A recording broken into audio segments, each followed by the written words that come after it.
అరటాకులో భోజనం వడ్డించడం అనేది ఎప్పటి నుంచో వస్తున్న ఆనవాయితీ. మన సంప్రదాయ విందు భోజనంలో అరటి ఆకుది ప్రత్యేక స్థానం. ఆరోగ్యం, పర్యావరణం రెండింటికి ఇది మేలు చేస్తుంది. కానీ నేడు పశ్చిమాసియా సంక్షోభం, ఎగుమతులు నిలిచిపోవడం అరటి రైతును కోలుకోలేని దెబ్బతీశాయి. మరోవైపు పేపర్ ప్లేట్ల రాకతో అరటి ఆకు వాడకం తగ్గిపోయి అరటి రైతుల జీవనోపాధి ప్రశ్నార్థకమవుతోంది. ఉమ్మడి గోదావరి జిల్లాలో అరటి తోటల దుస్థితిపై మా కరెస్పాండెంట్ రవి అందిస్తోన్న స్పెషల్ రిపోర్ట్.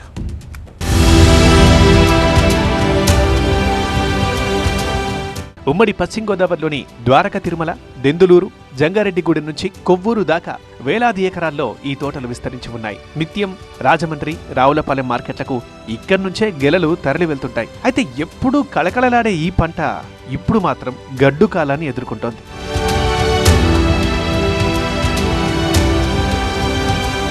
ఎరువుల ధరలు ఆకాశాన్ని తాకడం, మార్కెట్లో గెలలకు సరైన ధర లేకపోవడంతో రైతులు కన్నీరు పెడుతున్నారు.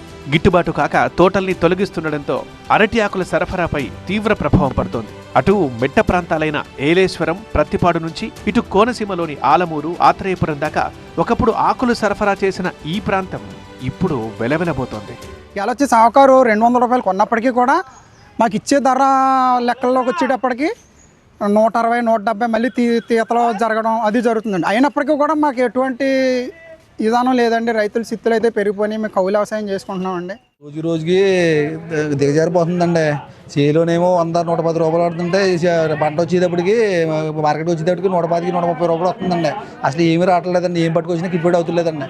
చేలో మగతాలకి దీనికి అసలు సంబంధం లేదండి. మగతా చేసుకొని చేంజ్ చేసుకుంటామండి. అలా ఇక్కడికి వచ్చేటప్పటికి ఏమి ఉండలేదండి. కూడి పని కూడా ఉండలేదండి. అరటి ఆకు సేకరించడం ఒక నైపుణ్యం. పంటకు నష్టం కలగకుండా ఆకు కోసి కట్టలు కట్టి మార్కెట్కు పంపుతారు. సీజన్లో 100 ఆకుల ధర 50 రూపాయల దాకా ఉన్నా అన్ సీజన్లో అడిగేవారే లేరు. గిట్టుబాటు ధర లేక ఇప్పుడు చాలా మంది ఈ వృత్తిని వదిలేస్తున్నారు. అరటి రైతుల దుస్థితిపై మా కరెస్పాండెంట్ రవి మరింత వివరిస్తారు. పశ్చిమాసియాలో నెలకొన్నటువంటి అనిశ్చిత పరిస్థితులు, ఇరాన్, ఇజ్రాయెల్, అమెరికా యుద్ధం నేపథ్యం మొత్తం భారతదేశంలో ఉన్నటువంటి వ్యవసాయ రంగం పైన చాలా తీవ్రంగా ప్రభావం పడిందని చెప్పుకోవచ్చు. అన్ని రంగాలు ఇబ్బంది పడుతున్నాయి. ప్రధానంగా రైతాంగం ఈ యుద్ధ సంక్షోభంతో, ఎగుమతులను ఆగిపోవడంతో, గల్ఫ్ దేశాలకు వెళ్ళేటటువంటి అరటి ఎగుమతులు ఆగిపోవడంతో ఇప్పటికే భారీగా కూడా మార్కెట్లో రేట్లు పడిపోయినటువంటి పరిస్థితి. గెల తోటల్లోనే 100 నుంచి 150 రూపాయల వరకు కొనుగోలు చేస్తున్నారు. మార్కెట్లో ఇంకా తక్కువ ధరకు వీటిని అమ్ముతున్నారని చెప్పి రైతులందరూ కూడా ఆవేదన వ్యక్తం చేస్తున్నారు. ఇలాంటి సందర్భంలో చాలామంది అరటి ఆకులను కూడా విక్రయిస్తున్న పరిస్థితి. అరటి ఆకులు ఈ వెస్ట్ గోదావరి నుంచి ఇతర రాష్ట్రాలకు కూడా వెళ్తున్న పరిస్థితి. అరటి ఆకులకి ఎందుకు ఇంత డిమాండ్ పెరిగింది? మీరు ఎక్కడెక్కడి నుంచి ఈ కోసి ఎక్కడికి అరటి ఆకులను పంపిస్తుంటారు?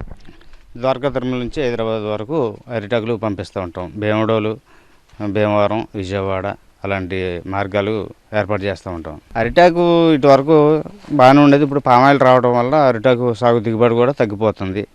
దానివల్ల అరిటాకు కూడా తక్కువగా ఉంటుంది. ఈ అరటి గెల్ల ఎంత రేటు పలుకుతున్నాయి ఇప్పుడు? అరటికెళ్ళ అండి ఇప్పుడు ఈ యుద్ధం వల్ల మరి దీనివల్ల మాకైతే తెలియదు కానండి. అసలు గిరాకీ లేదండి అరటికెళ్ళకి. 80 నుండి 100, 100 నుండి 150 అలా ఉంది. ఈ మూట్లు రేటు పడుతుంది. ఎక్కువ రేటు లేదు. రైతు చాలా ఇబ్బంది పడిపోతున్నామండి. రైతులుగా మేము చాలా ఒక తోటకు వచ్చి 1,00,000 పెట్టుబడి పెడుతున్నాం. ఎకరానికి వచ్చి మాకు చాలా ఇబ్బందిగా ఉందండి. ఇప్పుడు మా వద్ద పెట్టుబడి కూడా రావట్లేదు. ఉన్న ఆకులు అమ్మితే కానీ ఆ ఆకుల ద్వారా ఈ అరటి గెల ద్వారా వస్తే కొంచెం ఏమన్నా పెట్టుబడి నుంచి గట్టెక్కేటువంటి అవకాశం ఉంటుంది. ఈ క్రమంలోనే భారీగా అరటి గెలల రేట్లు, మార్కెట్లో అరటి రేట్లు తగ్గిన నేపథ్యంలో ఆకుల్ని కూడా విక్రయించి ఆకులు కూడా ఇతర ప్రాంతాలకు ఎగుమతి చేసుకోవడం ద్వారా, వాటిని క్యాష్ చేసుకోవడం ద్వారా పూర్తి స్థాయిలో కొంత మేరకైనా సరే నష్టాల నుంచి బయటపడేందుకు రైతాంగం ప్రయత్నిస్తుందని చెప్పుకోవచ్చు. కేవలం ధరలే కాదు, ఆధునిక పోకడలు కూడా ఈ రంగాన్ని దెబ్బతీస్తున్నాయి. పట్టణాల నుంచి పల్లెల దాకా పేపర్, ప్లాస్టిక్, సిల్వర్ కోటెడ్ ప్లేట్లు రాజ్యమేలుతున్నాయి. గతంలో పెళ్లిళ్ల సీజన్లో వేలాది మందికి ఉపాధి దొరికేది. కానీ ఇప్పుడు అంతా రెడీమేడ్ మయం కావడంతో రాజమండ్రి, తుని, కాకినాడతో పాటు హైదరాబాద్ నగరాలకు వెళ్లే ఆకుల రవాణా భారీగా పడిపోయింది. ప్రకృతి ప్రసాదించిన ఈ ఆరోగ్యకరమైన సంప్రదాయాన్ని మనం కాపాడుకోకపోతే భవిష్యత్తులో అరటి ఆకు భోజనం అనేది కేవలం ఒక జ్ఞాపకంగానే మిగిలిపోయే ప్రమాదం ఉంది.